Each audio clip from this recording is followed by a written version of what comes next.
U.S. fighter jets launching an early morning strike, in this case on two locations in eastern Syria.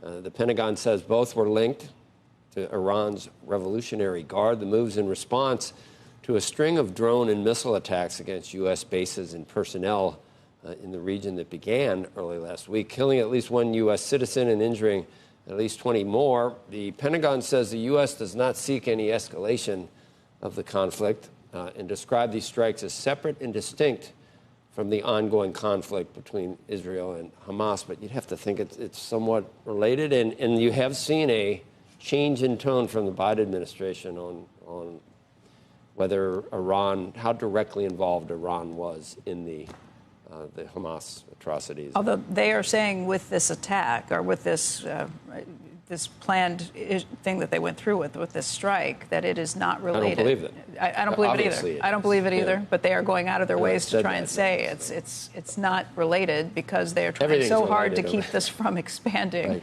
But they also have to protect their troops. I mean, we talked about Nikki Haley yesterday. She's a hawk. She is a hawk, Andrew. And yep. There's a real question. I mean, remember the neocons? I mean, didn't take much for them to think we can go fix things with a couple of shock and awe campaigns. And we learned it never worked. No.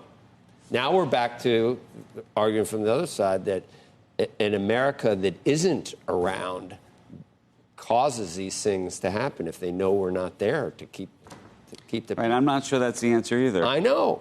Well, that's why the discussions are ongoing, shall we say, right now. And we'll see at the next election. There'll probably be some choices as to how involved you want to be in Ukraine and. But I also think there's a question mark about how much all this costs, right? I mean, we spent trillions and trillions of dollars talking about adding debt to the pile, and then what do you have for it, right? Well, that's what, and I don't want to be flippant about it, but I mean, what did Afghanistan cost, and where are we now on that whole? No question.